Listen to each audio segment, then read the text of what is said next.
எல்லாருக்கும் வணக்கம். நம்மளோட இந்த புதிய அலசலுக்கு உங்கள வரவேற்கிறேன். இன்னைக்கு உலகத்தையே திரும்பி பார்க்க வச்ச ஒரு விஷயத்த நாம ஆழமா அலச போறோம். உலகத்திலேயே ரொம்ப விலை உயர்ந்த ஒரே ஒரு முறை மட்டும் எடுத்துக்கிற ஒரு மருந்த பத்தி தான் பார்க்க போறோம். இதுல இருக்கிற அறிவியல், பொருளாதாரம், அப்புறம் இதுக்கு பின்னாடி இருக்கிற பல பிரச்சனைகள், இது எல்லாத்தையும் ரொம்பவே சுவாரஸ்யமா தெரிஞ்சுக்க போறோம். வாங்க உள்ளே போகலாம்.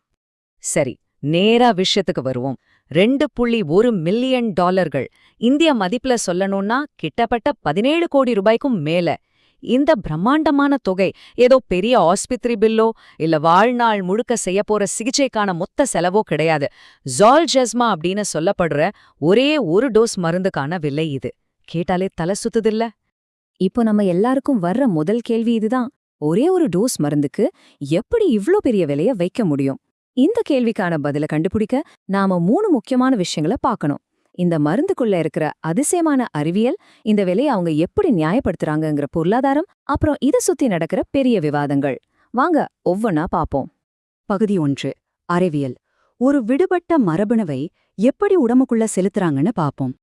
நோயாளிகளோட குடும்பங்கள் ஏன் இவ்ளோ பெரிய தொகையை செலவு பண்றாங்கன்னு புரிஞ்சுக்க முதல்ல இந்த மருந்து எந்த நோயை குணப்படுத்துதுன்னு நம்ம தெரிஞ்சுக்கணும். ஸ்பைனல் மஸ்குலர் அட்ரோபி, சுருக்கமா SMAன்னு சொல்ற இந்த நோய் ரொம்பவே கொடிய ஒரு மரபணு குறைபாடு. குறிப்பா 2 வயசுக்குள்ள இருக்கிற குழந்தைகளை தாக்கி அவங்க உடம்புல இருக்கிற மோட்டார் நியூரான்களை இது அழிச்சிடும். இதுக்கு முக்கிய காரணம் என்னன்னா, அந்த குழந்தைங்களோட உடம்புல SMN1 அப்படிங்கிற ஒரு குறிப்பிட்ட மரபணு இல்லாம போறது, இல்லனா அது வேலை செய்யாம போறதுதான்.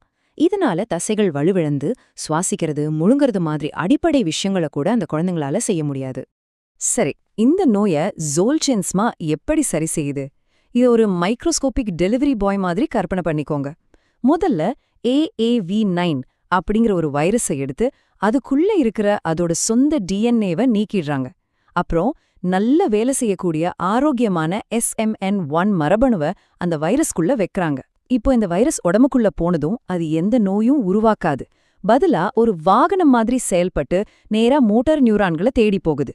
அங்க போனதும் உடம்புக்கு தேவையான அந்த SMN1 புரதத்தை உருவாக்க ஆரம்பிச்சிடுது. நிஜமாவே இது மருத்துவ உலகத்துல ஒரு மிகப்பெரிய மேஜிக்னு தான் சொல்லணும். இங்க உங்களுக்கு ஒரு சந்தேகம் வரலாம். வைரஸ உடம்புக்குள்ள செலுத்தினா அது குழந்தையோட இயற்கையான DNAவை மாத்திடுமான்னு? ஆனா பயப்பட தேவையில்லை.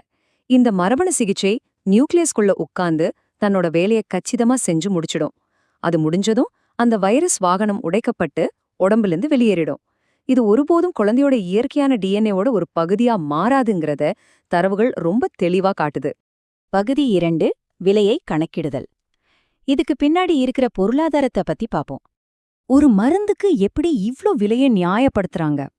நிறைய மருந்து கம்பெனிகள் மதிப்பு அடிப்படையிலான விலை நிர்ணயம், அதாவது வேல்யூ பேஸ்ட் பிரைசிங்கிற ஒரு முறையை பயன்படுத்துறாங்க. சிம்பிளா சொல்லணும்னா, இந்த மருந்தை எடுத்துக்கிறதால ஒரு நோயாளிக்கு எத்தனை வருஷம் கூடுதல் வாழ்நாள் கிடைக்குது, மருந்தின் வேகம் எந்த அளவுக்கு இருக்கு, அப்புறம் கம்பெனிக்கு நியாயமான லாபம் கிடைக்குதா, இதெல்லாம் வச்சுதான் விலையை முடிவு பண்றாங்க. ஆனா ஒரு மனுஷனோட உயிருக்கு, அவனோட வாழ்நாளுக்கு எப்படி பணத்தால விலை வைக்க முடியுங்கிற ஒரு தார்மீக கேள்வி இங்க வராம இல்ல. இருந்தாலும் பொருளாதார ரீதியா அவங்க இதைத்தான் அளவுகோலா பயன்படுத்துறாங்க. இதை இன்னும் நல்லா புரிஞ்சுக்க ஜால்ஜென்ஸ்மாவை அதுக்கான இன்னொரு மாற்று மருந்தோட நம்ம ஒப்பிட்டு பார்க்கணும். ஜால்ஜென்ஸ்மாங்கிறது நரம்பு வழியா செலுத்தப்படுற ஒரே ஒரு டோஸ் மட்டும்தான். ஆனா இதுக்கான மாற்று மருந்தான ஸ்பின்ராசாவை எடுத்துக்கிட்டீங்கன்னா, நோயாளி தன்னோட வாழ்நாள் முழுசும் ஒவ்வொரு வருஷமும் 4 முறை அதை எடுத்துக்கணும். இந்த ஸ்லைடு இத ரொம்ப தெளிவா நமக்கு விளக்குது. ஒரு 10 வருஷத்துக்கு, அதாவது ஒரு தசாப்தத்துக்கு ஸ்பினிராசா மருந்தை எடுத்துக்கிட்டா தோராயமா 4 மில்லியன் டாலர்கள் செலவாகும். அதையே நீங்க ஜுல்சென்மாவோட ஒப்பிட்டு பார்த்தா ஆரம்பத்திலேயே 2.1 மில்லியன் டாலர்கள் கொடுத்ததை வாங்குறது நீண்ட கால அடிப்படையில ரொம்பவே மலிவானது அப்படின்னு நோஹார்டிஸ் கம்பெனியோட CEO சொல்றார். கேட்கவே ரொம்ப ஆச்சரியமா இருக்குல்ல? பகுதி 3. உண்மையிலே இதுக்கு பணம் கொடுத்தது யாரு? இதுக்கு பின்னாடி இருக்கிற சர்ச்சைய பாப்போம். இந்த மருந்தை உருவாக்குறதுக்கான செலவை உண்மையில யாரு ஏத்துக்கிட்டாங்கங்கிறதுல பல கேள்விகள் இருக்கு. இந்த மருந்தின் ஆரம்ப கால ஆராய்ச்சிகளை நோவார்டிஸ் நிறுவனம் தொடங்கவே இல்ல. நேஷனல் இன்ஸ்டிடியூட் ஆஃப் ஹெல்த் மாதிரி அரசாங்க நிறுவனங்களும், சோஃபியாஸ் கியூர் SMA பல தொண்டு நிறுவனங்களும் தான் இதுக்கான ஆரம்ப நிதியை கொடுத்தாங்க. இந்த அமைப்புகள் எல்லாமே நோயால் பாதிக்கப்பட்ட குழந்தைகளோட குடும்பங்கள் மற்றும் நண்பர்கள் கிட்ட இருந்து வந்த நன்கொடைகளை வச்சுதான் இந்த மருத்துவ பரிசோதனைகளுக்கே உதவி செஞ்சாங்க. மக்களோட பணத்துல அவங்களோட நன்கொடையில தொடங்கப்பட்ட ஒரு ஆராய்ச்சி இப்போ எப்படி இந்த நிலைமைக்கு வந்துச்சு? இங்கதான் ஒரு மிகப்பெரிய வியாபாரம் நடந்திருக்கு. இந்த மருந்து ஆரம்பத்துல கண்டுபிடிச்சது ஆவெக்சிஸ் அப்படிங்கிற ஒரு அமெரிக்க நிறுவனம். அந்த நிறுவனத்தை நோவார்டிஸ் கம்பெனி $8.7 பில்லியன், அதாவது $870 கோடி கொடுத்து முழுசா விலைக்கு வாங்கிட்டாங்க. இந்த கையகப்படுத்தல் தான் மருந்தின் விலை இவ்ளோ தூரம் எகிற முக்கிய காரணம்னு சில தரப்புல சுட்டிக்காட்டுறாங்க. ஆனா பாருங்க, ஒரே முறையில $2.1 மில்லியன் எந்த ஒரு மருத்துவ காப்பீட்டு நிறுவனமும் சாதாரணமா கொடுத்துடாது. இத சமாளிக்க நோவார்டிஸ் ஒரு பிளான முன்வைக்கிறாங்க. அதாவது 5 வருஷத்துக்கு ஒவ்வொரு வருஷமும் $4,25,000 தவணையா கட்டலாம். ஒருவேளை இந்த சிகிச்சை அந்த குழந்தைக்கு பலன் தரலனா கட்டின பணத்துல ஒரு பகுதியை திருப்பி தரதாவும் அந்த நிறுவனம் சொல்லியிருக்காங்க. கடைசி பகுதி முடிவுகள் மற்றும் நிஜம். நிஜத்துல இதோட பலன் என்ன? இவ்ளோ பெரிய தொகையும் இவ்ளோ பெரிய அறிவியலும் நிஜத்துல என்ன பலனை கொடுத்துச்சுன்னு நாம பார்க்கணும். இந்த மருத்துவ பரிசோதனைகள்ல கலந்துகிட்ட அந்த 21 குழந்தைங்களோட முடிவுகள் ரொம்பவே முக்கியமானது. இந்த மருந்து கொடுக்கப்பட்ட 19 குழந்தைங்கள்ல 13 குழந்தைகள் நிரந்தர வெண்டிலேட்டர் உதவி இல்லாமலேயே 14 மாதங்கள்ன்ற வயசு கடந்திருக்காங்க. பொதுவா இந்த நோய் இருக்கிற குழந்தைங்கள்ல வெறும் 25% பேர் மட்டும்லாம் 14 மாசத்தை தாண்டி உயிரோடே இருப்பாங்க. ஆனா இந்த மருந்து அந்த நம்பரை மிகப்பெரிய அளவுல மாத்திருக்கு. அது மட்டும் இல்லாம 16 குழந்தைகள் தினசரி வெண்டிலேட்டர் பயன்படுத்துற நிலையை மொத்தமா தவிர்த்துட்டாங்க. இப்போ இந்த ஸ்லைட்ல ரொம்ப சுவாரஸ்யமான விஷயம் என்னன்னா, பரிசோதனையில கலந்துகிட்ட குழந்தைங்கள்ல கிட்டத்தட்ட பாதி பேர், அதாவது 47.6% குழந்தைகள் குறைஞ்சது 30 வினாடிகளுக்காவது யாருடைய உதவியும் இல்லாம சுயமா உட்காரும் திறனை பெற்றிருக்காங்க.